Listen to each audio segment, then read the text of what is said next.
기도하겠습니다. 내 영혼아 여호와를 송축하라. 내 속에 있는 것들아 다 그의 거룩한 이름을 송축하라. 내 영혼아 여호와를 송축하며 그의 모든 은택을 잊지 말지어다. 그가 내 모든 죄악을 사하시며 내 모든 병을 고치시며 내 생명을 파멸해서 속량하시고 인자와 긍휼을 감수하시며 좋은 것으로 내 소원을 만족하게 하사 내 장춘을 독수리같이 새롭게 하시느니라. 여호와께서 긍휼로운 일을 행하시며 억압당하는 모든 자를 위하여 심판하시도다. 천지 만물을 지으신 전능하신 하나님 아버지, 어리석고 보잘것없는 저희를 잘 삼으시고 아버지 깊으신 사랑 가운데 살아가게 하심을 감사합니다. 지금 이 시간도 이 세상에 온갖 일이 벌어지고 어수선하고 아버지 하나님 일을 알아할 수 없이 모든 일이 많지만 이 시간 저희들 아버지께 예배드릴 수 있도록 인도하셨으니 참으로 감사드립니다. 전능하신 하나님 아버지, 저희 나라 대한민국을 지켜주시옵소서.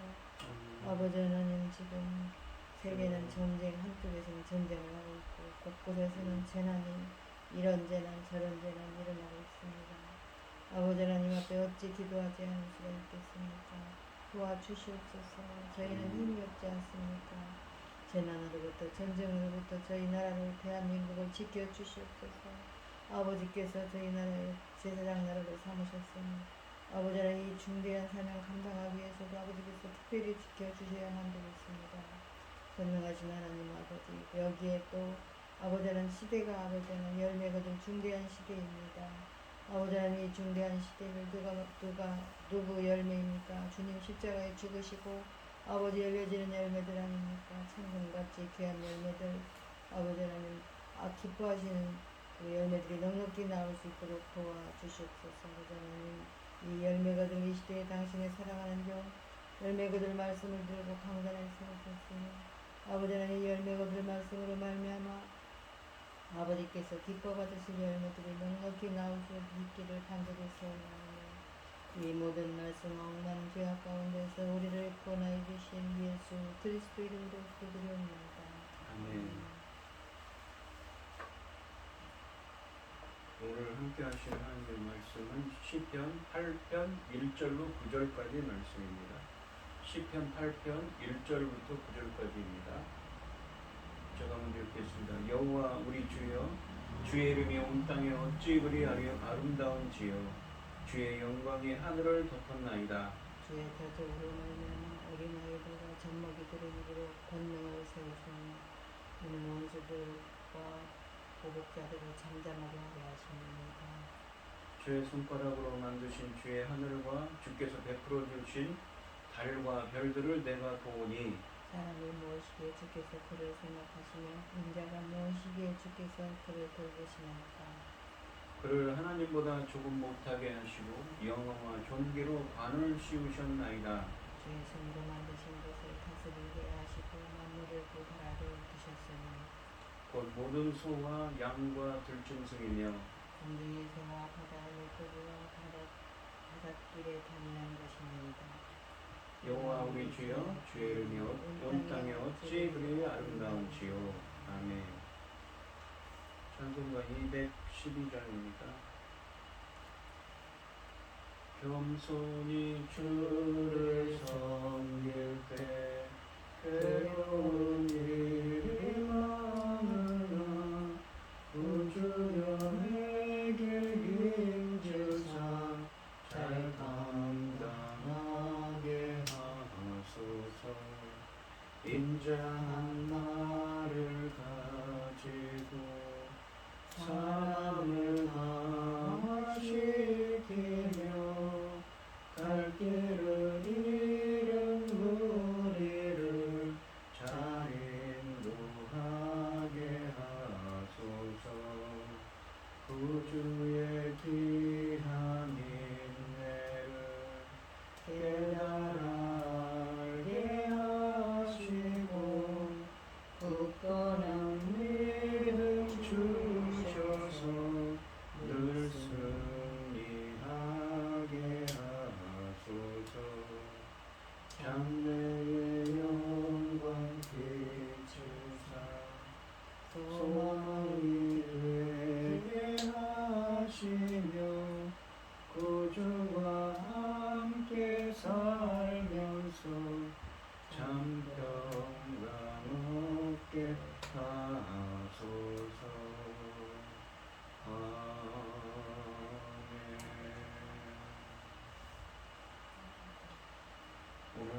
함께 하실 하나님의 말씀의 제목은 우주와 인간 그리고 하나님입니다. 이 표지어에 보시면 이 시편 8편은 다윗의 시라고 되어 있습니다.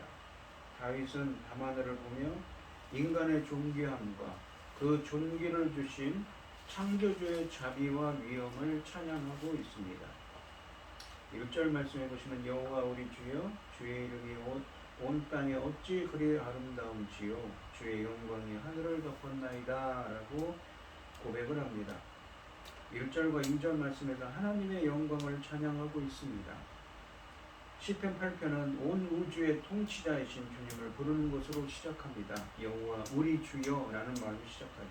다윗은 먼저 여호와 우리 주여라고 부릅니다. 또한 주의 이름이 온 땅에 어찌 그리 아름다운지요 라고 하는데 이 구절에서 주의 이름은 주의 영광과 같은 뜻으로 사용되었습니다. 주님의 영광과 위엄에 감격하며 다윗은 자발적으로 찬양하고 있습니다.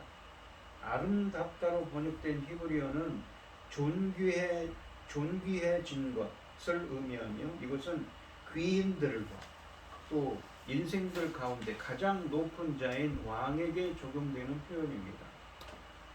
주의 이름이 온 땅에 어찌 그리 아름다운지요 라는 표현은 주님의 이름의 그 주권적인 영광과 존귀함이 온 땅을 가득 채운다는 의미입니다.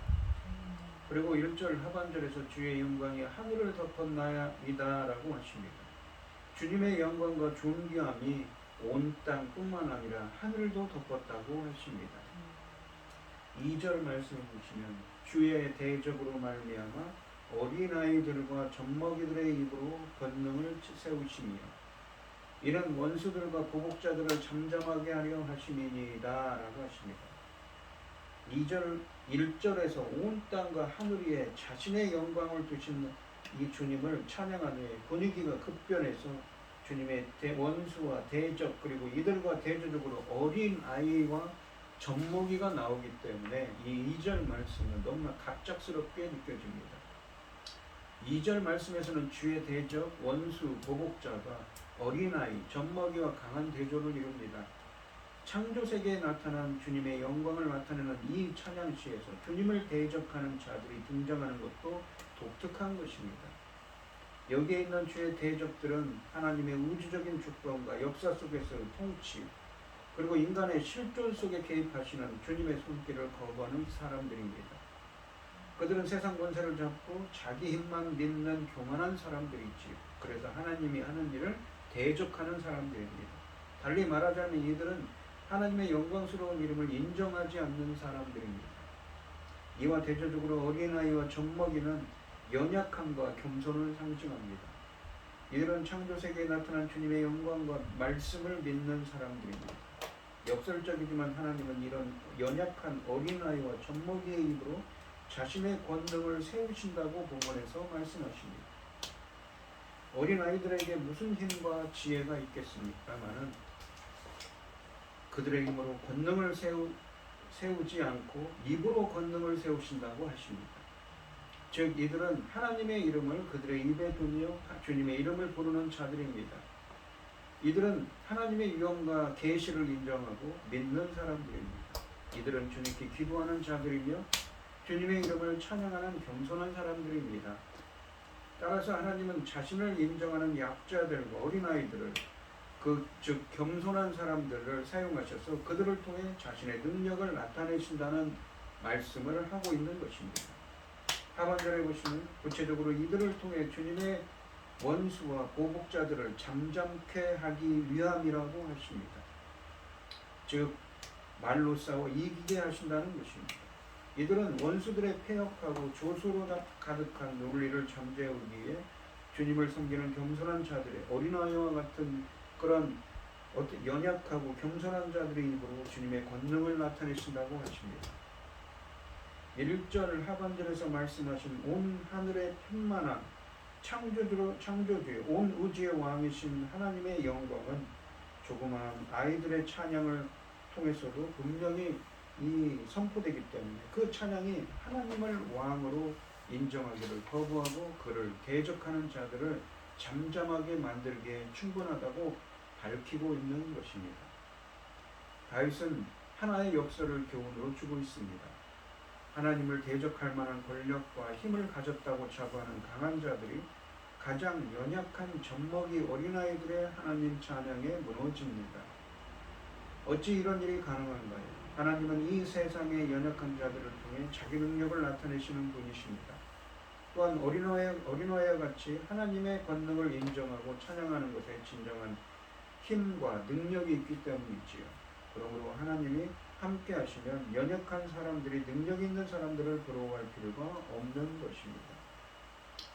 3절 말씀을 보시면 주의 손가락으로 만드신 주의 하늘과 주께서 베풀어 두신 달과 별들을 내가 보오니. 이 표현이 참 재밌죠. 주의 손가락으로 하늘을 만드시고 달과 별들을 베풀어 두셨다고 하십니다. 손가락으로 하셨다고 하죠. 1절 하반절에서 노래하는 하늘을 덮은 하나님의 영광은 3절에서는 하나님의 이 작품인 달과 별들 가운데서 구체화되고 있습니다. 2절과 연결시키자면 3절은 대적들 앞에서 연약한 어린아이들에 의해 선포되고 있는 하나님의 권능은 다름 아닌 하늘에 가득한 달과 별들을 지으신 창조의 권능임을 말한다고 할 것입니다. 그것을 강조하기 위해서 주의 손가락으로 지으신이라는 표현을 사용하고 있습니다. 밤하늘의 달과 별들뿐만 아니라 하늘조차도 하나님이 당신의 권능으로 친히 창조하시고 베풀어 두신 작품임을 노래하여 하나님의 위엄과 능력을 강조하고 있습니다. 여기서 베풀어 둔다라는 말은 히브리어로 원어로는 세우다 혹은 고정시킨다는 말입니다. 하나님께서 손가락으로 달과 별을 이렇게 딱 하늘에 무엇입니까? 찍어 마치 하늘을 고정시켜 주었다는 것이지요. 하나님의 절대적인 왕권을 더욱더 강조하는 표현입니다. 다윗은 이것을 보고 있다고 말하고 있는 것이죠. 만물은 창조주가 남긴 지문과 같습니다. 다윗은 만물의 장엄함으로 하나님의 위대함을 그 아름다움에서 하나님의 위대하심을 봅니다. 우리 눈길이 닿는 곳마다 하나님의 행정마다 또 성경의 갈피마다 창조주의 지문이 담겨 있습니다. 이러한 시선이 없다면 인생은 귀를 잃고 찬양도 힘을 잃을 것입니다. 4절 말씀을 보시면 사람이 무엇이기에 주께서 그를 생각하시며 인자가 무엇이기에 주께서 그를 돌보시나이까 라고 하십니다. 4절부터 8절까지 말씀은 하나님의 영광과 위대함이 창조세계에 아닌 인간에게서 어떻게 드러나고 있는지를 노래합니다. 그러니까 1절부터 3절에서는 어떻죠? 창조주 하나님의 영광이 이 피조세계에 어떻게 드러나는지 표현했다면 4절부터 8절에서는 우리 인간에게 어떻게 하나님의 영광이 드러나는가 노래하고 있는 것입니다. 그 영광은 4절 말씀처럼 창조주께서 인간을 특별히 생각하시고 돌보시는 데서 나타나고 5절부터 8절까지 말씀에서는 그들을 자신의 대리 통치자로 삼으시는 데서 드러난다고 하십니다. 이 4절 말씀해 보시면 사람이 중심이 됩니다. 3절의 하늘의 파노라마를 볼 때 다윗은 창조주 하나님의 위대함을 생각하게 되었습니다. 또한 그 넓은 우주를 볼 때 인간이 얼마나 작은지 알게 되었습니다. 인간은 하나님을 떠나서는 자신의 존재에 대한 참된 이해를 할 수 없습니다. 이 크신 하나님을 직면할 때 우리는 인간 존재가 철저하게 무의미함을 느끼게 됩니다. 무한과 유한, 일시적인 것과 영원한 것이 강한 대조를 이룹니다.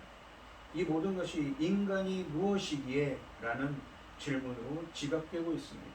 즉 아무것도 아니라는 것입니다. 이 넓은 우주를 볼 때 인간 존재는 아무것도 아닙니다. 인간은 아주 미약한 존재입니다. 나아가 사람은 죽을 수밖에 없는 지상의 존재입니다.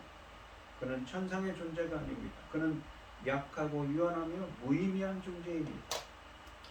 본문에서 사람이라고 번역된 이 사람이 무엇이기에 할 때 사람이라고 번역된 히브리어 에노시란 말은 인간이 연약하고 무기력한 존재임을 의미하고 또한 인자가 무엇이기에 라고 하반절에 말하는 이 인자라는 것은 이 사람의 아들이라는 표현입니다. 사람의 아들이라는 표현을 이 한자로 이렇게 썼지요. 사람의 아들은 최초의 인간이자 흙으로 빚어진 땅에 속한 인간 본성을 의미하는 표현입니다.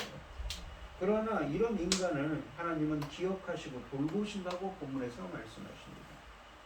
여기서 보시면 생각하시며 라고 번역된 히브리어 이 말은 자카르라는 말입니다. 이 말은 기억하다, 회상하다라는 의미인데, 예를 들면 사무엘상 1장 11절과 19절에서 한나가 나옵니다. 여호와께서는 한나의 기도대로 그녀를 기억하셨습니다. 그녀를 생각하셨습니다. 히브리어에서 기억한다는 것은 단순한 두뇌 활동이 아닙니다. 즉각적인 구원의 행동을 수반하는 것입니다. 그러니까 주님께서 누군가를 기억하셨다, 자카르라고 해서 생각하셨다라는 말은 하나님의 구원의 행동을 수반하는 것입니다. 하나님께서는 한나를 기억하시고 곧 그의 태를 여셨습니다. 그에게 사무엘을 주셨지요. 구약 성경에서 자카르는 단순히 하나님이 기억한다는 의미가 아닌 주님이 임하셔서 구원을 베푸신다는 구원의 행동을 의미하는 것. 그냥 생각만 한다는 것이 아닌 것이죠.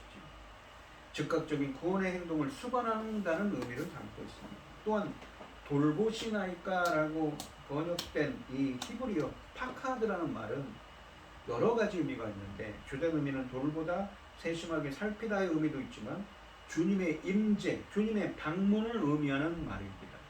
이게 주님이 임하셔서 무엇인가 하는 것이죠. 즉 본문은 사람이 무엇이기에, 인간이 무엇이기에 주께서 임재하셔서 구원을 베푸십니까, 은혜를 베푸십니까의 의미인 것이죠. 인간이 무엇이기에 주님은 그를 생각하시며 돌보시는 것일까요? 주님은 끝없는 우주를 만드신 분이시지만 너무나 작은 개인을 돌보시는 분입니다. 하나님께서 인간을 기억한다는 사실이 너무나 놀랍습니다. 하나님은 죽을 수밖에 없는 미완하고 가련한 인간을 생각하실 뿐 아니라 돌보시는 분이십니다. 하나님은 우리 인간이 어려움을 겪을 때 임재하셔서 그를 구원하시는 분입니다. 다윗은 그가 감당할 수 없는 하나님의 벅찬 은혜를 이렇게밖에 표현할 수 없습니다. 인간이 무엇이기에. 5절 말씀을 보시면 그를 하나님보다 조금 못하게 하시고, 그를 누군가? 사람. 4절에 나오는 사람, 인자지요. 땅에서 사람의 아들, 인자.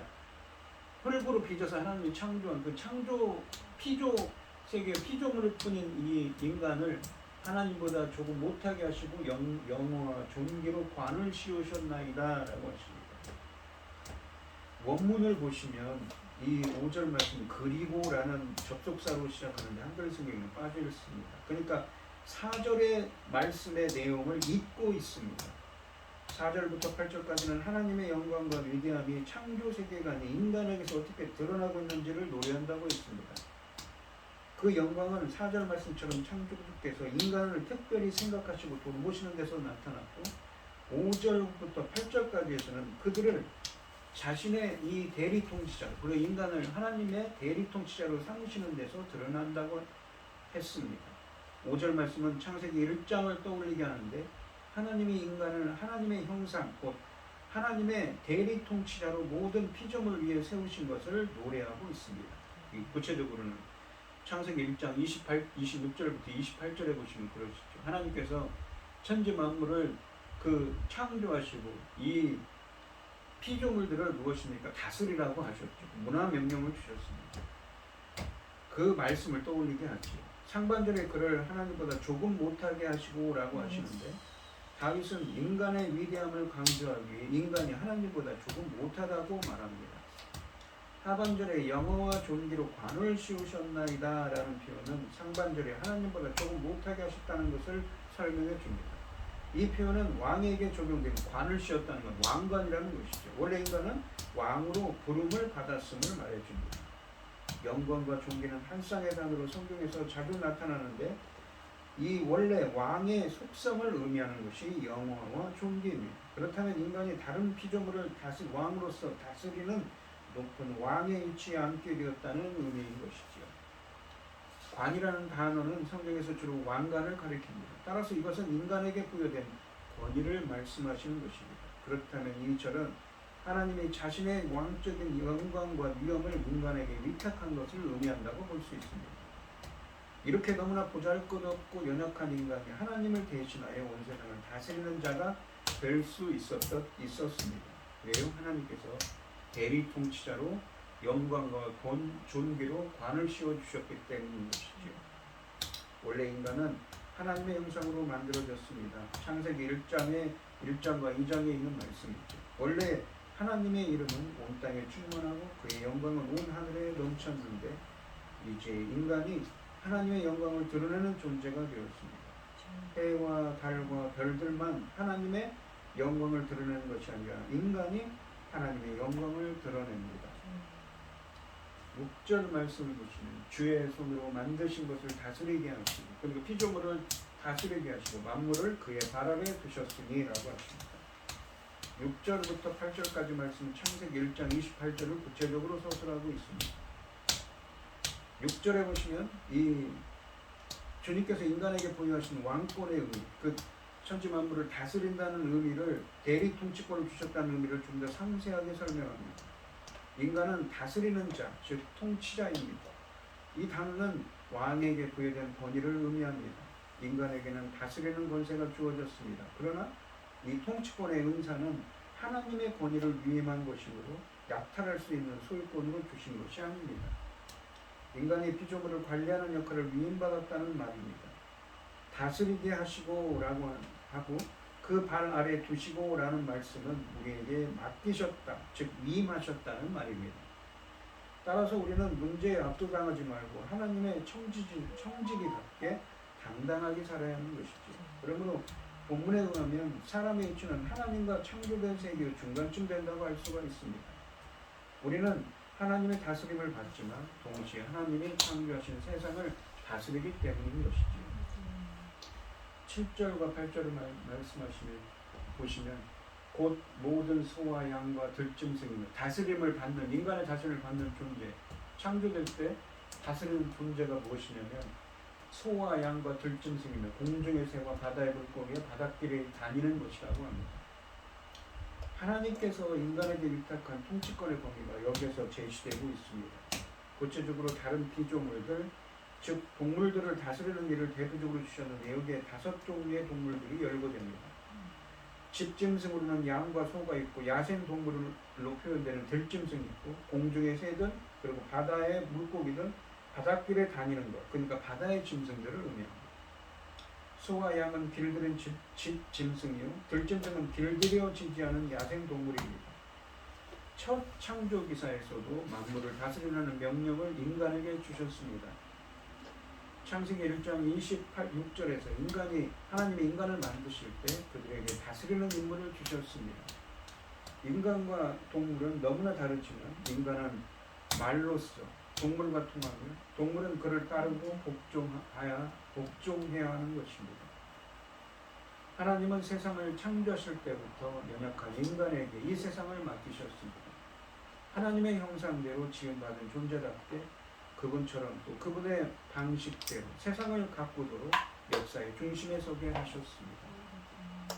9절 말씀을 보시면 여호와 우리 주여 주의 이름이 온 땅에 어찌 그리 아름다운지요. 그러니까 1절에 8장 시편 8편 1절에 했던 말씀을 다시 반복 9절에서 맨 마지막에서 이 반복하는 것이죠.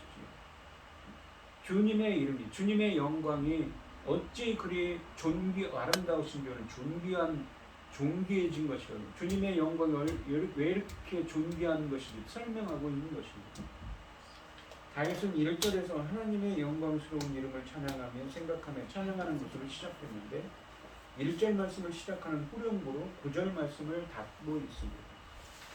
하지만 9절에서 찬양하는 하나님의 영광은 이 설명 1절부터 3절까지 말씀에 온 세상을 창조하시고 다스리시며 반역하는 세력들을 잠잠케 하시는 영광만을 알릴 뿐만 아니라 이 영광만을 말할 뿐만 아니라 4절부터 8절까지 말씀의 흙으로 돌아갈 유한한 인간을 하나님은 기억한다는 게 뭐라고 그랬죠? 구원의 하나님이 기억한다는 것은 회상한다는 것은 구원의 행동을 바로 의미한다고 그랬죠. 돌보신다고 그랬습니다. 주님의 임재라고 했습니다. 주님이 방문하시는 겁니다. 하나님의 왕적인 영광을 소유한 대리 통치자로 삼으신 하나님의 과분한 사랑까지 포함하는 것입니다. 그래서 하나님을 주님의 이름을, 주님의 영광을 존귀하게 해야 영광을 돌려야 되고 주님의 영광을 주님의 이름을 존귀하게 해야 되는 것이지. 주님께 영광 돌려야 되는 것이지. 이 다윗은 자신이 배우고 경험한 창조와 그 속에 나타난 창조주 왕의 놀라운 위엄과 영광과 자비를 이 시편을 통해 찬양하고 있습니다. 이 모든 것을 생각할 때 우리 하나님, 주의 이름이 온 땅에 어찌 그리 위엄이 있는지, 그 위엄이 온 땅에 넘친다는 것입니다. 오늘 이 시간 흙으로 돌아갈 수밖에 없는 유한한 인간에게 주신 하나님의 은혜를 잊지 않고 하나님의 영광을 드러내는 삶을 살아가는 여러분들이 되시기를 축원드리겠습니다. 기도하겠습니다. 하나님 아버지 감사합니다. 오늘 주신 말씀처럼 창조주이시면서 온 하늘을 만드시고 해, 달, 별을 그 하늘에 손가락으로 두셨으며 만물을 천지 만물을 운행하는 하나님께서는 특별히 우리 인간들에게 겸손한 자들에게 그들의 입으로 하나님의 대적들을 잠잠케 할 수 있는 권능을 임할 수 있게 하여 하게 하셨으며 또한 그 피조물들을 다스릴 수 있는 그러한 대리 통치자로서의 은혜를 주셨습니다. 인간이 무엇이기에 사람이 무엇이기에 이러한 은혜를 주셨는지 그렇기 때문에 다윗은 인간이 무엇이기에 하나님이 무엇이기에 이러한 은혜를 주셨는지 주님을 찬양하면서 주님의 이름이 온 땅에 어찌 그리 아름다운지요 라며 찬양을 시작하고 끝맺고 있습니다. 오늘 이 시간 흙으로 돌아갈 수밖에 없는 유한한 인간에게 주신 하나님의 은혜를 잊지 않고 우리들도 다윗처럼 하나님께 영광 돌리는 삶이 될 수 있도록 주님께서 역사하시고 함께하여 주시옵소서. 이 모든 말씀 거룩하신 예수님의 이름으로 기도드리옵나이다. 아멘. 찬송가 478장을 하시고 축도하심으로 오늘 예배를 마치도록 하겠습니다.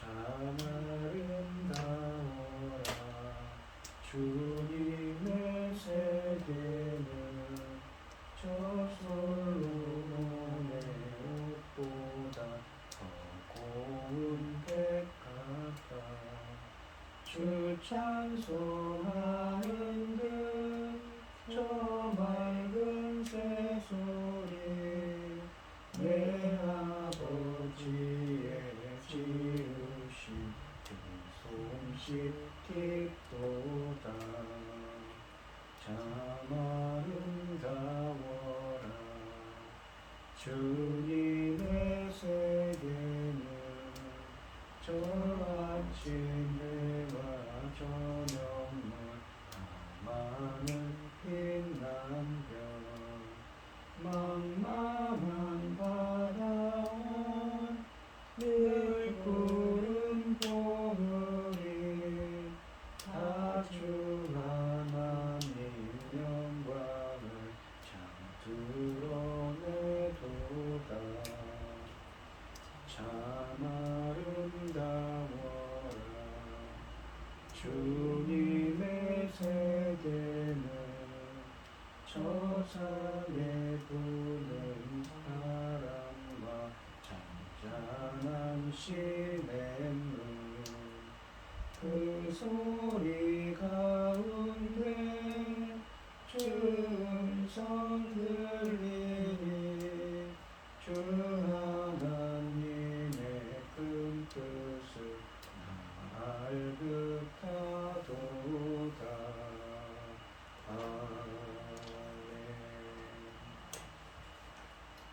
이제는 주 예수 그리스도의 은혜와 아버지 하나님의 극진하신 사랑과 성령의 교통하심이 성도들 머리머리 위에 이제로부터 영원히 함께 있을지어다.